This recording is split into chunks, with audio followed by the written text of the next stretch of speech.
अस्सलाम वालेकुम, welcome to my YouTube channel GK with Azeem. I hope so तमाम aspirants खैरियत से होंगे। तो आज हम पैरा इन्फोर्समेंट ऑफिसर और इन्वेस्टिगेशन ऑफिसर का लॉ का सेक्शन का लेक्चर नंबर 2 रिकॉर्ड करने जा रहे हैं। तो लेक्चर को स्टार्ट करने से पहले आप सबसे एक रिक्वेस्ट है कि काइंडली हमारे यूट्यूब चैनल को लाइक, शेयर और सब्सक्राइब करें ताकि आपको इस तरह की इन्फॉर्मेटिव वीडियोज़ मिल सकें।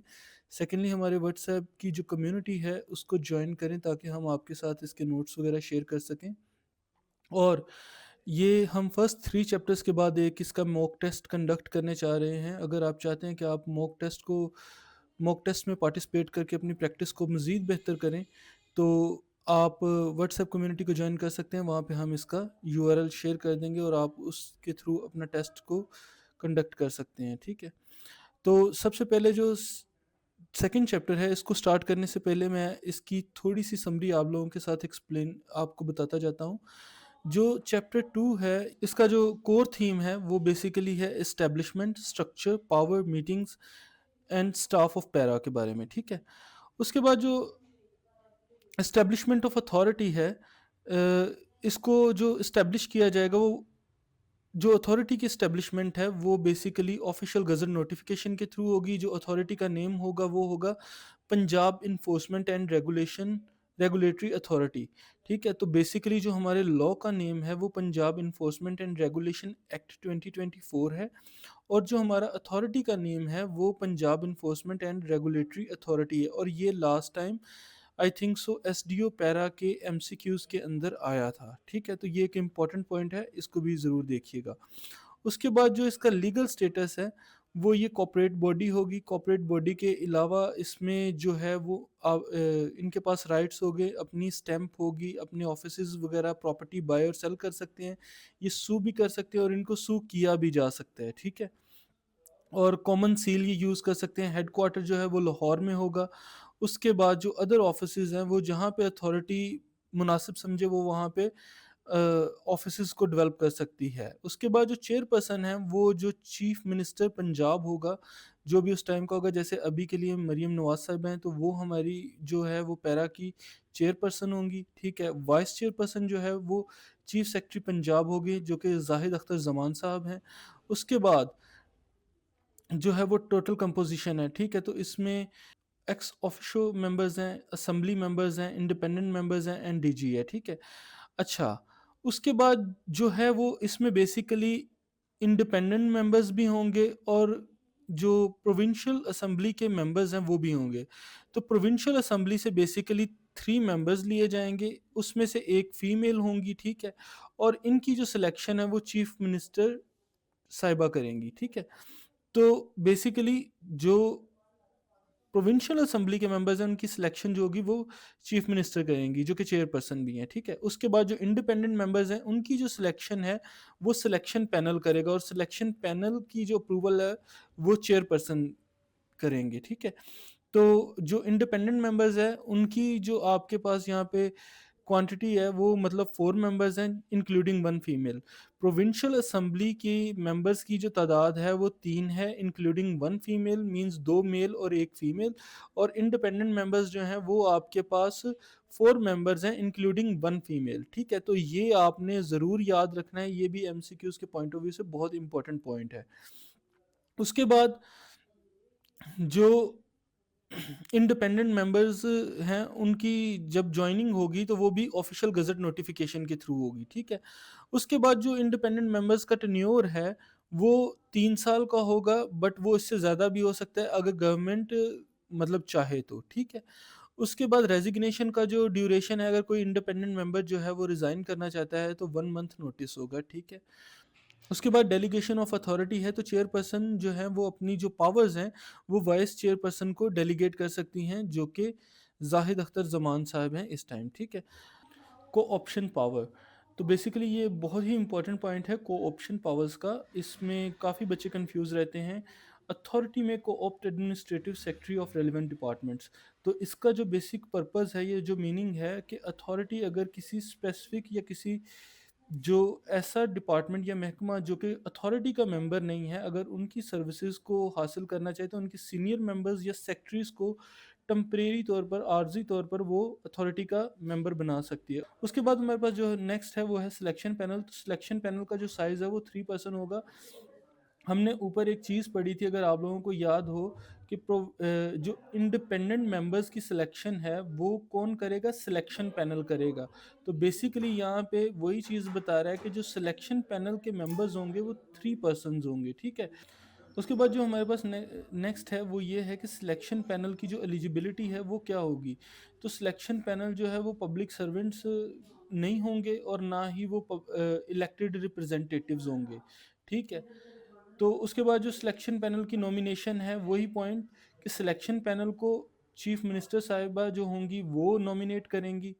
और उसके बाद आपने ऊपर फिर से इसे देखना है कि जो प्रोविंशियल असेंबली मेंबर्स हैं उनकी जो सिलेक्शन है वो डायरेक्ट चीफ मिनिस्टर करेंगी, ठीक है। और सिलेक्शन पैनल जो है वो इंडिपेंडेंट की करेगा, बट जो इंडिपेंडेंट मेंबर्स हैं उनकी सिलेक्शन या उनकी नॉमिनेशन जो है वो भी अगेन जो है वो चीफ मिनिस्टर करेंगी। तो बेसिकली यहाँ पे ये चीज़ को दोबारा से एक्सप्लेन करने का पर्पस जो है वो ये है कि जो पावर है अथॉरिटी चेयरपर्सन के पास है, और उसको यहाँ पे चीफ मिनिस्टर भी है, ठीक है, कहा जा रहा है। नेक्स्ट हमारे पास है सिलेक्शन मेथड। तो मेजॉरिटी डिसीजन होगा, मींस 3 मेंबर्स हैं तो उनमें से जो 2 का डिसीजन होगा वो मेजॉरिटी डिसीजन होगा। उसके बाद जो नेक्स्ट है हमारे पास सिलेक्शन टाइम लिमिट जो है वो 30 डेज़ की है। सिलेक्शन प्रोसेस जो है उसमें पब्लिक एप्लीकेशंस होंगी, उनके इंटरव्यूज़ होंगे और रिकमेंडेशंस जो हैं वो गवर्नमेंट को दी जाएंगी। उसके बाद सेक्रेटरियल सपोर्ट जो है वो डायरेक्टर जनरल जो है वो प्रोवाइड करेंगे, जो कि डीजी पैर हैं, ठीक है। उसके बाद जो क्वालिफिकेशन ऑफ इंडिपेंडेंट मेंबर्स है, ठीक है, इम्पेकेबल इम्पेकेबल इंटेग्रिटी है, कंपिटेंस इन लॉ है, एडमिनिस्ट्रेशन, एजुकेशन, सोशल वर्क और कॉपरेट है, ठीक है। तो वो एक काबिल पर्सन होना चाहिए, उसके पास या तो ईयर्स ऑफ एक्सपीरियंस होना चाहिए, अच्छी एजुकेशन होनी चाहिए, तो वो जो है वो एप्लीकेशन प्रोवाइड कर सकते हैं। उसके बाद उनका इंटरव्यू होगा और फाइनल रिकमेंडेशंस गवर्नमेंट को दी जाएंगी। उसके बाद डिस्क्वालिफिकेशन का जो क्राइटेरिया है वो किस तरह से है, तो अगर वो कोई एक्स गवर्नमेंट एम्प्लॉयर हैं या लास्ट 6 मंथ से, तो फिर भी वो डिस्क्वालीफाई हैं, वो नहीं कर सकते। उसके बाद फाइनेंशियल में अगर उन वो बैंकक्रप्ट हैं, लोन डिफ़ॉल्टर हैं, तो फिर भी वो डिस्क्वालीफाई हैं। और उसके बाद डिस्क्वालिफिकेशन सर्विसेज है, सर्विसिंग इन गवर्नमेंट और गवर्नमेंट कंट्रोल बॉडी। तो वही बात है कि अगर गवर्नमेंट कंट्रोल बॉडी या गवर्नमेंट से रिलेटेड किसी भी तरह से वो वर्किंग कर रहे हैं, ऑलरेडी पार्ट हैं, तो वो फिर भी डिस्क्वालीफाइड हैं। मिसकंडक्ट की बेस पे भी वो डिस्क्वालीफाई हैं। क्रिमिनल रिकॉर्ड है अगर उनका, तो फिर भी वो डिस्क्वालीफाई हैं। कन्फ्लिक्ट ऑफ इंटरेस्ट पे अगर उनके इंटरेस्ट अथॉरिटी के साथ नहीं मैच करते तो वो फिर भी डिस्क्वालीफाई हैं। मीटिंग्स ऑफ अथॉरिटी, तो उसके बाद जो नेक्स्ट पॉइंट है वो मीटिंग ऑफ अथॉरिटी है। उसमें टाइम, प्लेस एंड प्रोसीजर, ठीक है, वो चीज़ें हैं। उसके बाद प्रिजाइडिंग ऑफिसर्स है, तो प्रिजाइडिंग ऑफिसर में चेयरपर्सन है, वाइस चेयरपर्सन है और नॉमिनेटेड मेंबर हैं। उसके बाद कोरम है, ये बहुत ही इंपॉर्टेंट एमसीक्यूज है और ये भी लास्ट टाइम एसडीओ पैरा के अंदर ये भी पूछा गया था कि कोरम ऑफ मीटिंग क्या होगा। तो बेसिकली इसको 2-3 तरह से ट्रिक किया जा सकता है जो एग्जामिनर कर सकता है। सबसे पहले कि आपको पता होना चाहिए कि कोरम का साइज़ क्या है। तो जैसा कि कोरम का साइज़ 18 है, तो वो ये भी पूछ सकता है ऑप्शन में कि कोरम ऑफ द मीटिंग में जो है वो टोटल मेंबर्स कितने हो सकते हैं, ठीक है, मीटिंग स्टार्ट करने के लिए। तो वो हाफ है, हाफ की भी ऑप्शन आ सकती है वहाँ पे। और उसके अलावा ये भी ऑप्शन आ सकती है कि 9 मेंबर्स हो सकते हैं, 10 हो सकते हैं, 11 हो सकते हैं। तो आपको ये पता होना चाहिए कि 9 जो है वो 18 का हाफ है, तो half of the total members है, ठीक है। उसके बाद मीटिंग कॉल है, तो डायरेक्टर जनरल जो है वो चेयरपर्सन की डायरेक्शंस पर मीटिंग कॉल करेंगे। डिसीजन मेकिंग जो है वो मेजॉरिटी ऑफ वोट होगी, मींस जो आपका कोरम है वो 18 मेंबर्स का है। और उस अगर कोई पॉलिसी या कोई लॉ बनता है तो उसके लिए वोटिंग की जाएगी, और वोटिंग मेजॉरिटी वोट जिस डिसीजन की तरफ होंगे उस चीज़ को कंसीडर किया जाएगा, ठीक है। और अगर इन केस आपके वोट जो हैं वो इक्वल हो जाते हैं तो वहाँ पे कास्टिंग वोट की पावर को यूज़ किया जाएगा, ठीक है। और वो कौन कास्टिंग वोट करेंगी, वो चीफ करेगा, वो चीफ चेयरपर्सन होगा और प्रिजाइडिंग पर्सन होगा, ठीक है। या जो भी अगर चेयरपर्सन प्रिजाइड कर रही हैं तो वो होंगी, और अगर कोई और चेयरपर्सन के अलावा प्रिजाइड कर रहा है तो वो होगा, ठीक है। कास्टिंग वोट की पावर यूज़ होगी। इन केस अगर एक डिसीजन आता है जिसमें इक्वल वोट्स हो जाते हैं कि इस चीज़ को करना है, तब भी नो वोट हैं, अगर नहीं करना तब भी नो वोट हैं, तो वहाँ पे कास्टिंग वोट की पावर को यूज़ किया जाएगा, ठीक है। रिकॉर्ड कीपिंग जो है वो डायरेक्टर जनरल करेंगे। वैलिडिटी ऑफ प्रोसीडिंग्स जो है कि अगर कोई पर्सन या वैकेंसी, अगर कोई मीटिंग में एब्सेंट है, या अगर कोई पर्सन जो है वो किसी वजह से उसका उसकी हायरिंग गलत तरीके से हुई है, तो इसकी वजह से जो अथॉरिटी का डिसीजन है वो इनवैलिड कंसीडर नहीं किया जाएगा। उसके बाद जो डायरेक्टर जनरल की अपॉइंटमेंट है वो चीफ मिनिस्टर के थ्रू होगी। डीजी की एलिजिबिलिटी जो है वो डायरेक्टर जनरल की एलिजिबिलिटी क्या है, उनका स्केल जो है वो BS19 होगा, BS19 और अबव होगा। और उसके बाद उनकी जो क्वालिफिकेशन है वो पास या PMS का जो टेस्ट है उनका क्लियर होना चाहिए, ठीक है। उसके बाद डीजी का जो रोल है वो इम्प्लीमेंटेशन ऑफ एक्ट है। डीजी की जो पावर्स हैं वो एक्ट में डिफाइन की गई हैं। उसके बाद जो हमारे पास नेक्स्ट है वो कमेटीज़ है। अथॉरिटी में कॉन्स्टिट्यूट कमेटीज़ बना सकती है, और अगेन वही है कमेटी को ऑप्शंस कि वो डिपार्टमेंट्स या वो सेक्टरीज़ जो कि अथॉरिटी के परमानेंट मेंबर्स नहीं हैं, उनकी भी कमेटीज़ क्रिएट की जा सकती हैं। पावर ऑफ नेचर सेक्शन 10 है, वेरी वाइड एंड अनेबलिंग है, ठीक है। उसके बाद पॉलिसी ओवरसाइट, तो जो अथॉरिटी है वो गवर्नमेंट की पॉलिसीज़ को देखेगी और उनकी इम्प्लीमेंटेशंस करवाएगी, ठीक है। उसके बाद इन्फोर्समेंट ओवरसाइट है, तो डिस्ट्रिक्ट बोर्ड्स और इन्फोर्समेंट स्टेशंस को जो है वो अथॉरिटी मॉनिटर करेगी। उसके बाद HR पावर्स है, उसमें अपॉइंटमेंट, ट्रेनिंग एंड डिसिप्लिन है आपके पास। उसके बाद फाइनेंशियल पावर है, तो उसमें budget recommendation, rewards and sanctions है, फाइन्स हैं। तो फ़ाइन में आपके पास अथॉरिटी डिफाइन जो है वो फ़ाइन लिमिट्स कर सकती है। उसके बाद जो है वो आपके पास डेलीगेशन ऑफ पावर है, तो जो अथॉरिटी जो है वो अपनी पावर्स जो है वो डीजी को या बोर्ड चेयरपर्सन को और ऑथराइज्ड ऑफिसर को डेलीगेट कर सकती है। उसके बाद जो है एम्प्लॉयज़ की जो अपॉइंटमेंट है वो डायरेक्टली थ्रू डीजी भी है और ऑथराइज्ड ऑफिसर भी हो सकती है, ठीक है। उसके बाद डिसिप्लिन एंड अकाउंटेबिलिटी जो है वो थ्रू जो रूल्स और रेगुलेशंस हैं पैरा के, उनके थ्रू होगी, ठीक है। तो ये थी हमारे पास जो हमारा चैप्टर है उसकी इन डिटेल समरी थी, ठीक है। अब हम जो है वो इसको सेक्शन वाइज देखते हैं कि इसमें क्या क्या है। समरी के बाद हम अपने सेकंड चैप्टर को स्टार्ट करते हैं सेक्शन वाइज। तो सेक्शन थर्ड जो है वो इस्टेब्लिशमेंट ऑफ अथॉरिटी है। तो इसमें जो है वो अथॉरिटी जो है वो गज़ट नोटिफिकेशन के थ्रू क्रिएट की जाएगी, और इसका जो नाम होगा वो Punjab enforcement and regulation authority होगा। उसके बाद जो 3(2) है उसके अंदर डिफ़ाइन किया गया है कि अथॉरिटी जो है वो एक कॉर्पोरेट बॉडी होगी। उसके पास पास जो राइट्स हैं वो प्रॉपर्टी को बाय और सेल करने के भी होंगे, और उसके अलावा ये सील, अपनी एक ऑफिशियल सील को यूज़ करेंगे, और इनको सू किया भी जा सकता है, और ये सू कर भी सकते हैं, ठीक है। उसके बाद जो थर्ड है वो है कि जो हेडक्वार्टर होगा अथॉरिटी का वो लाहौर के अंदर होगा, क्योंकि पंजाब का कैपिटल भी है लाहौर। तो लाहौर के अंदर जो अथॉरिटी का हेडक्वार्टर है वो इस्टेब्लिश किया जाएगा। उसके बाद जो सेक्शन 4 है वो कंपोजिशन ऑफ अथॉरिटी है। ये बहुत ही इंपॉर्टेंट सेक्शन है, और इसमें से 1 से 2 MCQs आने के चांसेस हैं, ठीक है। तो कंपोजिशन ऑफ अथॉरिटी आपको ज़रूर पता होनी चाहिए। तो इसमें जो है वो चेयरपर्सन जो है वो चीफ मिनिस्टर पंजाब होंगी, चीफ सेक्रेटरी जो है वो वाइस चेयरपर्सन होंगे, ठीक है। उसके बाद जो है वो senior member of board of revenue, तो ये मेंबर्स होंगे, ठीक है। उसके बाद secretary to the government home department member होगा, ठीक है। उसके बाद प्रोविंशियल पुलिस ऑफिसर जो है PPO जो है आपके पास वो भी मेंबर होंगे। उसके बाद secretary to the government finance department वो भी मेंबर होंगे। उसके बाद जो नेक्स्ट है वो secretary services wing, services and general administration department, वो भी मेंबर होंगे। उसके बाद जो है वो secretary to the government local government and community development department जो है वो भी मेंबर होगा। तो ये जो डिपार्टमेंट्स हैं और इनके मेंबर्स हैं ये आपने मस्ट याद करने हैं। उसके बाद जो secretary to the government public prosecution department member होगा। Secretary to the government price control and commodities management department ये भी मेंबर होगा, ठीक है। उसके बाद 3 मेंबर्स जो हैं including 1 female member of the provincial assembly वो मेंबर होंगे, और इनकी जो नॉमिनेशन है वो चीफ मिनिस्टर करेंगी, ठीक है। उसके बाद 4 इंडिपेंडेंट मेंबर्स हैं इंक्लूडिंग 1 फीमेल मेंबर अपॉइंटेड, ठीक है, on recommendation of the selection panel. तो ये इंडिपेंडेंट मेंबर्स हैं। तो ये उसके बाद जो लास्ट हैं डायरेक्टर जनरल जो हैं वो मेंबर भी हैं और सेक्रेटरी भी हैं। तो बेसिकली ये आपने ज़रूर याद रखना है कि अथॉरिटी का सेक्रेटरी कौन है, वो आपका जो डीजी होगा, वो आपके अथॉरिटी के सेक्रेटरी होंगे। नेक्स्ट हमारे पास जो है वो कंपोजिशन ऑफ अथॉरिटी है। तो जो चेयरपर्सन है वो अपनी पावर्स डेलीगेट कर सकती हैं वाइस चेयरपर्सन को, ठीक है। उसके बाद जो नेक्स्ट है वो है अपॉइंटमेंट ऑफ मेंबर्स। तो जो जो मेंबर्स की अपॉइंटमेंट है वो गज़ट नोटिफिकेशन के थ्रू की जाएगी, ठीक है।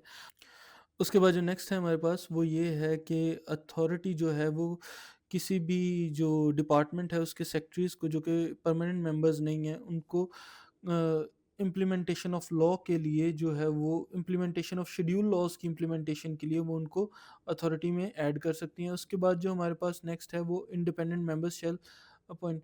उसके जो इंडिपेंडेंट मेंबर्स होंगे वो 3 साल के ड्यूरेशन के लिए अपॉइंट किए जाएंगे, बट अगर गवर्नमेंट चाहे तो इस डेट को एक्सटेंड कर सकती है। उसके बाद अगर कोई इंडिपेंडेंट मेंबर है वो रिज़ाइन करना चाहे तो वो 1 मंथ का नोटिस दे के वो रिज़ाइन कर सकता है।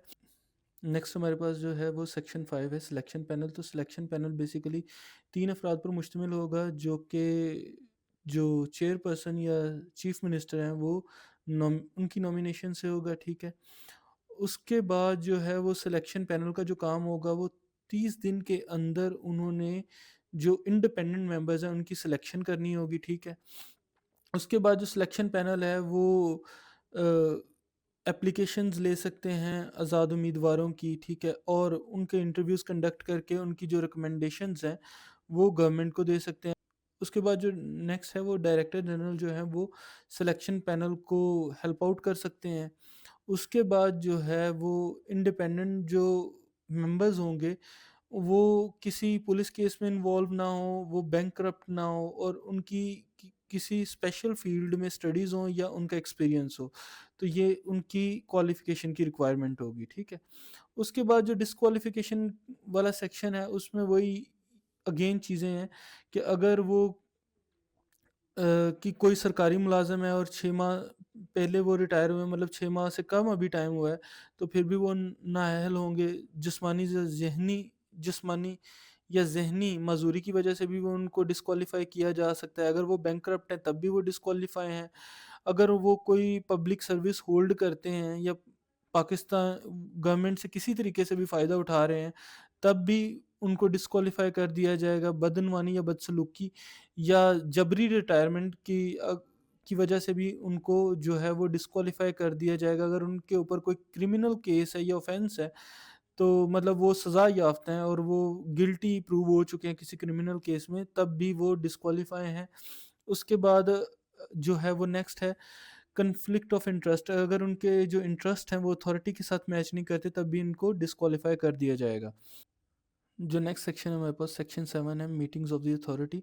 तो अथॉरिटी के मीटिंग्स करने का तरीक़ाकार किस तरह से होगा? तो अथॉरिटी जो है वो इजलास का वक्त, मुकाम और तरीक़ा क़वायद के मुताबिक होगा, और अगर उसके रूल्स वगैरह डिफ़ाइन नहीं है तो अथॉरिटी खुद से उसका तरीक़ाकार डेवलप कर सकती है और मीटिंग्स को कंडक्ट कर सकती है। उसके बाद जो नेक्स्ट है वो ये है कि अथॉरिटी की मीटिंग को सुपरवाइज़ कौन करेगा? तो वो चेयरमैन करेंगे। अगर वो चेयरमैन अवेलेबल नहीं है तो वाइस चेयरमैन, और अगर वाइस चेयरमैन भी अवेलेबल नहीं है तो चेयरमैन जिस पर्सन को नॉमिनेट करेगा वो मीटिंग मीटिंग की सदारत करेगा, ठीक है। उसके बाद जो नेक्स्ट है वो ये है कि अजलास के लिए जो कोरम है, तो वो आपको मैंने पहले ही बताया कि कोरम ऑफ द मीटिंग जो है वो हाफ मेंबर्स का होना चाहिए, ठीक है। मतलब अगर 18 मेंबर्स टोटल हैं तो आपके पास 9 मेंबर्स होने चाहिए मीटिंग को स्टार्ट करने के लिए या मीटिंग कंडक्ट करने के लिए। उसके बाद जो डायरेक्टर जनरल हैं वो जो है वो चेयरपर्सन की जो है वो गाइडेंस पे मीटिंग को कॉल करेंगे, मीटिंग के लिए कॉल करेंगे। उसके बाद जो नेक्स्ट है वो डिसीजन ऑफ द अथॉरिटी है, तो वो बेसिकली वोटिंग के थ्रू होगी, और जो प्रिजाइडिंग पर्सन होगा अगर वो चेयर पर्सन है तो वो कास्टिंग वोट का कास्ट करेंगे, और अगर इन केस वोट इक्वल हो जाते हैं तो चेयरपर्सन जो है वो कास्टिंग वोट करेंगे, और अगर चेयरपर्सन ने मीटिंग प्रिजाइड नहीं की और वाइस चेयरपर्सन ने की है तो वाइस चेयरपर्सन जो है वो कास्टिंग वोट करेंगे, ठीक है। मतलब जो मीटिंग प्रिजाइड कर रहा है वो कास्टिंग वोट की पावर उसके पास होगी, ठीक है। उसके बाद जो डायरेक्टर जनरल हैं वो मिनट्स ऑफ द मीटिंग को रिकॉर्ड करेंगे। उसके बाद जो नेक्स्ट है, अगर कोई पर्सन एब्सेंट है या किसी वजह से वो मीटिंग में पार्टिसिपेट नहीं कर सका, तो इसकी बेस पे जो अथॉरिटी का डिसीजन है वो कैंसिल नहीं होगा और मीटिंग जो है वो कलअदम करार नहीं दी जाएगी। उसके बाद जो हमारे पास नेक्स्ट सेक्शन है वो सेक्शन 8 है, डायरेक्टर जनरल। तो बेसिकली जो डायरेक्टर जनरल होगा, डीजी पैरा होगा, वो 19 स्केल या इससे अबव का ऑफिसर होगा और वो पास या पीएमएस टेस्ट के थ्रू उसकी हायरिंग होगी। उसके बाद जो नेक्स्ट है वो डायरेक्टर जनरल का जो मेन टास्क होगा वो इस एक्ट की इम्प्लीमेंटेशन करवाना होगा। उसके बाद जो नेक्स्ट है वो डायरेक्टर जनरल जो है वो सेक्टेरियल और इंतज़ामी मामला जो है वो फ़राहम करेंगे, ठीक है। उसके बाद जो नेक्स्ट है हमारे पास वो है director general shall exercise such powers as are mention in the act. तो डायरेक्टर जनरल जो एक्ट के अंदर या लॉ के अंदर उनको पावर्स दी गई हैं उनको वो यूज़ कर सकते हैं। उसके बाद जो नेक्स्ट सेक्शन है हमारे पास वो सेक्शन 9 है कमेटीज़ का। कमेटी के बारे में मैंने समरी के अंदर भी काफ़ी डिटेल से आपको बताया था कि अथॉरिटी जो है वो इस एक्ट की इम्प्लीमेंटेशन के लिए कमेटीज़ को भी डेवलप करेगी और कमेटी इस एक्ट और अथॉरिटी सॉरी इस एक्ट की इम्प्लीमेंटेशन के लिए और कमेटी जो है वो ऐसे पर्सन्स को भी शामिल करेगी अथॉरिटी में जो कि परमानेंट मेंबर्स नहीं होंगे। उसके बाद जो हमारे पास सेक्शन 10 है वो powers and functions of the authority का है कि अथॉरिटी की जो पावर्स हैं फंक्शंस हैं वो क्या होंगी। नेक्स्ट सेक्शन है हमारे पास section 10 powers and functions of the authority. तो इसमें बेसिकली अथॉरिटी की जो पावर्स हैं फंक्शंस हैं उनके बारे में बताया गया है। तो अथॉरिटी जो है वो जो इस एक्ट के थ्रू उसको पावर्स डेलीगेट की गई हैं उनके मुताबिक वो अपने इख्तियारात को इस्तेमाल कर सकती है और ऐसी पॉलिसीज़ डेवलप कर सकती है जो कि इस एक्ट के इम्प्लीमेंटेशन के लिए ज़रूरी हैं, ठीक है। उसके बाद जो नेक्स्ट है वो हमारे पास है कि गवर्नमेंट की जानब से जो भी गाइडलाइंस वगैरह अथॉरिटी को प्रोवाइड की जाएंगी उनकी इम्प्लीमेंटेशन करवाना और उसकी मॉनिटरिंग करना। और उसके बाद जो नेक्स्ट है वो है अपॉइंटमेंट ऑफ हेयरिंग ऑफिसर। तो हेयरिंग ऑफिसर की अपॉइंटमेंट जो है वो है। उसके बाद जो है अपॉइंटमेंट ऑफ ऑथोराइज्ड ऑफिसर, ठीक है, not below the rank of basic scale 18। तो ऑथोराइज्ड ऑफिसर जो है वो बेसिकली BS 18 से लेस नहीं होगा, उसकी अपॉइंटमेंट करना है, ठीक है। उसके बाद जो है वो असेसमेंट ऑफ डाटा है, ठीक है। तो डाटा की गैदरिंग है और उसकी बेस पे जो डिसीजन मेकिंग है वो करनी है, ठीक है। उसके बाद जो नेक्स्ट है वो है कि एक्ट और शेड्यूल के लिए जो भी ज़रूरी इंक्वायरीज़ हैं उनको कंडक्ट करना है, ठीक है। उसके बाद जो है वो अपॉइंटमेंट ऑफ एम्प्लॉयज़ है, ठीक है। तो एम्प्लॉयज़ की अपॉइंटमेंट है, उनकी ड्यूटीज़ डिफ़ाइन करना है और उनकी ट्रेनिंग्स वगैरह जो है वो गवर्नमेंट की गाइडलाइंस के मुताबिक करना है, ठीक है। उसके बाद जो नेक्स्ट है वो establish roles, jurisdiction and job descriptions हैं, ठीक है। तो उनकी जो ड्यूटीज़ हैं उनको डिफ़ाइन करना है और उनकी जो पावर्स हैं उनको डिफ़ाइन करना है, ठीक है। उसके बाद जो है मॉनिटरिंग का सिस्टम डेवलप करना है कि एम्प्लॉयज़ की जो कारकर्दगी है उसको मॉनिटर किया जा सके। उसके बाद जो है उनके लिए रूल्स और डिसिप्लिन को मेंटेन करने के लिए पॉलिसीज़ डेवलप करना है, ठीक है। उसके बाद जो नेक्स्ट है वो एक्सपर्ट्स और जो कंसल्टेंट्स हैं उनकी जो है वो सर्विसेज को अथॉरिटी गैदर कर सकती है एम्प्लॉयज़ की ट्रेनिंग के लिए, ठीक है। उसके बाद जो नेक्स्ट है वो administrator of the enforcement station, जिसके लिए आपको पता है कि SDO पैरा की भी हायरिंग की गई थी, सब डिवीजनल इन्फोर्समेंट स्टेशन ऑफिसर की, ठीक है। तो वो हायरिंग्स करना है, ठीक है। उनका जो डिसिप्लिन है, जो एडमिनिस्ट्रेशन है उसके को प्रॉपर मेंटेन करना है, ठीक है। उसके बाद जो नेक्स्ट है वो provide guideline to the district enforcement and regulatory boards, ठीक है। तो डिस्ट्रिक्ट इन्फोर्समेंट रेगुलेटरी बोर्ड्स और इन्फोर्समेंट स्टेशंस को जो है वो गाइडलाइंस प्रोवाइड करना है। उसके बाद जो हमारे पास नेक्स्ट सेक्शन है सेक्शन 10(2) है, उसमें supervision finance and enforcement powers है, ठीक है। तो उसमें जो सबसे पहले है वो डिस्ट्रिक्ट बोर्ड और इन्फोर्समेंट स्टेशंस जो हैं वो उनकी जो परफॉर्मेंस है उसको मॉनिटर करना है, ठीक है। उसके बाद जो नेक्स्ट है वो assign any of its employees to provide assistance to the enforcement station. तो बेसिकली ये वही चीज़ है कि इन्फोर्समेंट स्टेशन की असिस्टेंस के लिए जो है वो मामनत वगैरह प्रोवाइड करना है, ठीक है। उसके बाद जो है एक्टर शेड्यूल के नफाज के लिए जो भी बेसिक इकदाम हैं वो किए जाएंगे, ठीक है। Take all necessary measures for implementing the enforcement mechanism, ठीक है। तो एक्ट के नफाज और शेड्यूल कवानीन की इम्प्लीमेंटेशन के लिए जो भी ज़रूरी इकदाम किए जाएंगे, ठीक है। उसके बाद जो नेक्स्ट है, recommend budget estimate to the government. जो अथॉरिटी है वो गवर्नमेंट को बजट रिकमेंडेशन देगी। उसके बाद डिफाइन फाइन्स है, ठीक है। तो जो जैसे एसडीओ पैरा फाइन कर सकता है, इन्फोर्समेंट ऑफिसर फाइन कर सकता है, तो उनकी जो लिमिट्स हैं उनको सेट करना है, ठीक है। हेयरिंग ऑफिसर जो फ़ाइन कितना कर सकता है, तो ये बेसिकली जो एम्प्लॉयज़ फ़ाइन कर सकते हैं उनकी लिमिट्स को सेट करना, तो वो भी अथॉरिटी के अंडर आता है, ठीक है। उसके बाद जो है वो रिवॉर्ड, पेमेंट ऑफ रिवॉर्ड्स है। तो जो भी मतलब रिवॉर्ड वगैरह दिया जा सकता है किसी एम्प्लॉय को या किसी भी आम इंसान को जो कि पैरा की हेल्प करेगा, या एम्प्लॉय जो है वो अच्छी परफॉर्मेंस के ऊपर उनको रिवॉर्ड दिया जाएगा। जैसे विसल ब्लोअर का आपको पता है, अगर वो इन्फॉर्मेशन प्रोवाइड करता है तो उसको रिवॉर्ड भी दिया जाएगा, ठीक है। उसके बाद जो है वो नेक्स्ट है हमारे पास, exercise such other functions and powers as may be notified by the government. तो गवर्नमेंट की जानिब से नोटिफिकेशन के थ्रू अगर आपको कोई इख्तियारात या पावर्स और असाइन होती है तो आप उनको भी इस्तेमाल कर सकते हैं। उसके बाद डेलीगेशन ऑफ पावर है। तो अथॉरिटी जो है वो अपने इख्तियारात और फ़राइज़ जो है वो डायरेक्टर जनरल, बोर्ड या चेयरमैन या किसी भी ऑथराइज्ड ऑफिसर को असाइन कर सकती है, ठीक है। उसके बाद जो है वो हमारे पास सेक्शन 11 है, लास्ट सेक्शन है, और एम्प्लॉयज़ ऑफ द अथॉरिटी, ठीक है। उसमें जो है हम देखेंगे अपॉइंटमेंट, डिसिप्लिन एंड डेपुटेशन के बारे में, ठीक है। तो इसमें हमारे पास जो है वो अथॉरिटी में appoint such employees as may be necessary. तो अथॉरिटी जो है वो एम्प्लॉयज़ की हायरिंग कर सकती है डायरेक्टर जनरल के थ्रू या ऑथराइज्ड ऑफिसर के थ्रू, ठीक है। उसके बाद जो नेक्स्ट है वो है अथॉरिटी जो है वो द अथॉरिटी में by regulations provide for efficiency discipline. तो अथॉरिटी जो है वो मुलाजिम जो भी एम्प्लॉयज़ हैं उनकी परफॉर्मेंस को मॉनिटर करने के लिए जो है वो कोई डिसिप्लिन या कोई रूल्स एंड रेगुलेशंस डेवलप कर सकती है। उसके बाद जो है लास्ट पॉइंट है हमारे पास, द अथॉरिटी में लेंड और बोरो एम्प्लॉयज़ ऑन डेपुटेशन, ठीक है।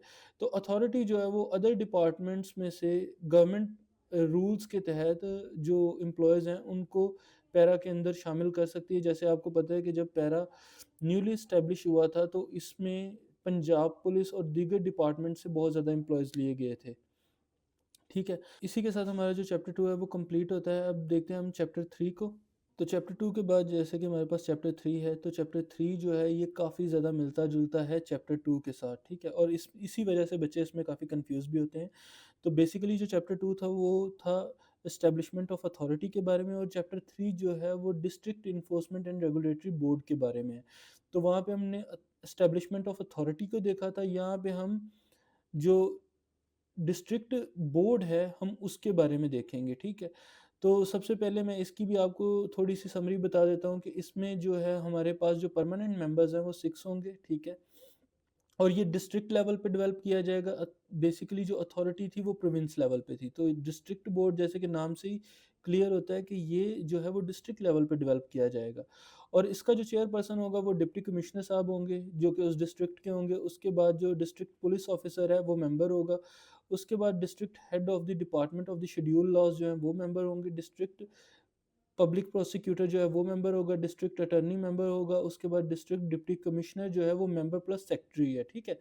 तो वहाँ पे हमारे पास जो थे अथॉरिटी में वो डीजी पैरा खुद से सेक्रेटरी थे। यहाँ पे एडिशनल डिप्टी कमिश्नर जो हैं वो सेक्रेटरी होंगे, ठीक है। उसके बाद जो है जैसा कि हमने वहाँ पे पढ़ा था कि जो कोऑप्टेड मेंबर्स हैं वो भी जो है वो पार्ट ऑफ द अथॉरिटी हो सकते हैं, परमानेंट मेंबर नहीं होंगे। मतलब अथॉरिटी जो है वो उनकी सर्विसेज को लेने के लिए उनको भी ऐड कर सकती है, बट वो परमानेंट मेंबर नहीं होंगे। इसी तरह डिस्ट्रिक्ट लेवल पे भी जो एक्सपर्ट हैं प्राइवेट और पब्लिक सेक्टर में से, वो जो है वो डिस्ट्रिक्ट बोर्ड जो है वो उनकी सर्विसेज लेने के लिए उनको as a temporary member hire कर सकता है। लेकिन जो परमानेंट मेंबर्स हैं वो इसमें हमारे पास 6 ही हैं, ठीक है।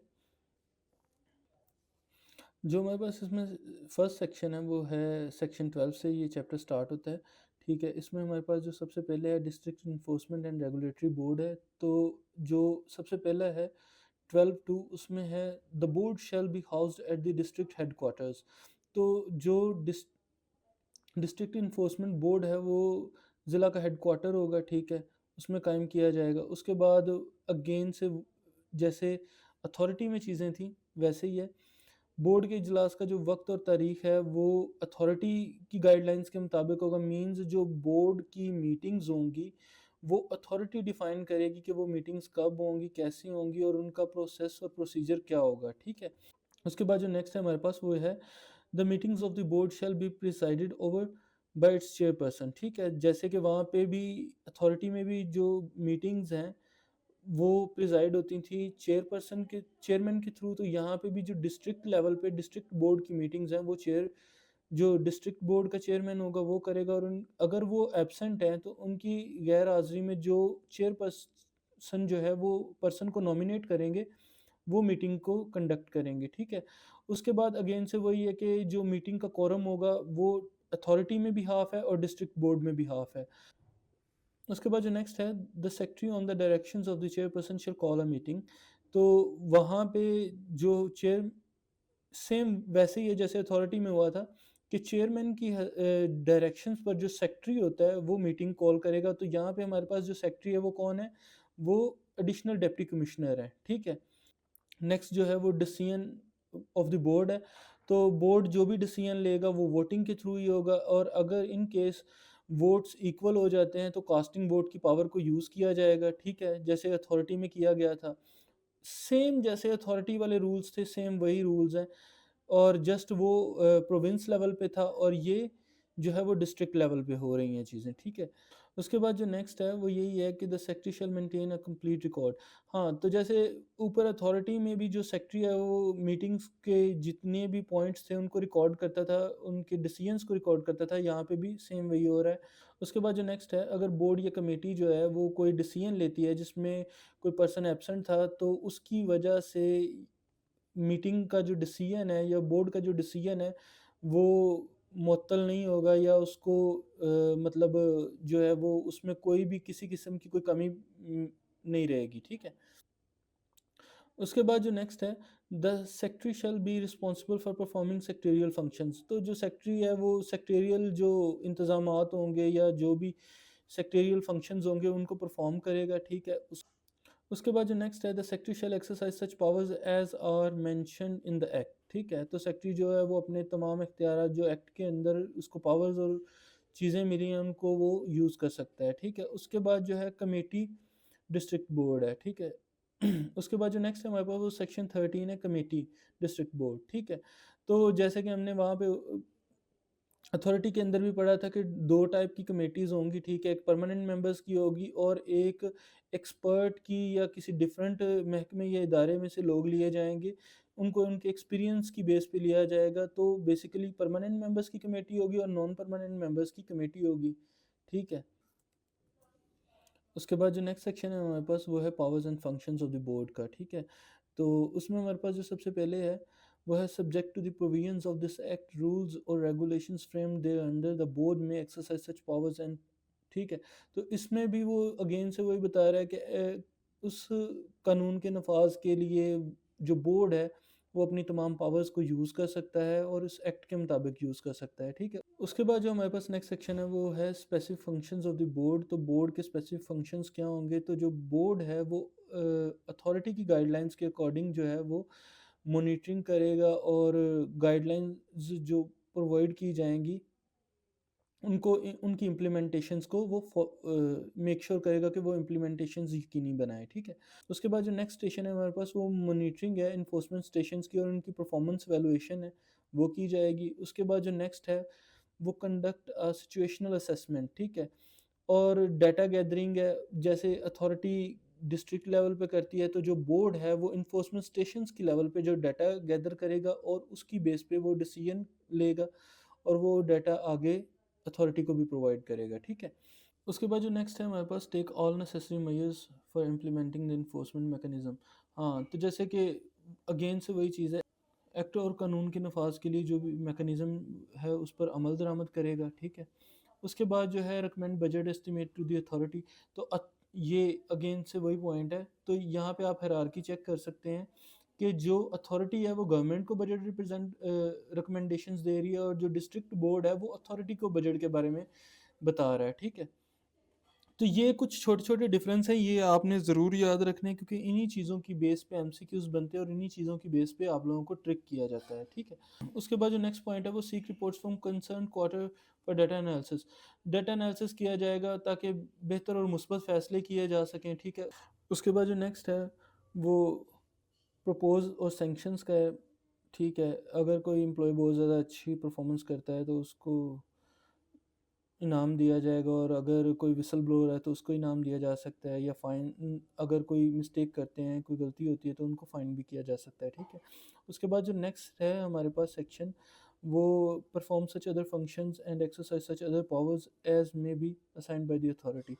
तो अथॉरिटी अगर कोई अदर फंक्शंस या कोई अदर काम या ड्यूटीज़ असाइन करती है तो वो भी जो डिस्ट्रिक्ट एनफोर्समेंट बोर्ड है वो उनको पूरा करेगा, ठीक है? उसके बाद जो नेक्स्ट सेक्शन है हमारे पास वो सेक्शन 15 है, powers and functions of the chairperson, ठीक है? तो जो यहाँ पे जो बात हो रही है वो powers and functions of the chairperson of the board. तो चेयरपर्सन जो है वो डीजी हैं हमारे यहाँ, मतलब जो डेप्यूटी कमिश्नर हैं वो हैं, ठीक है?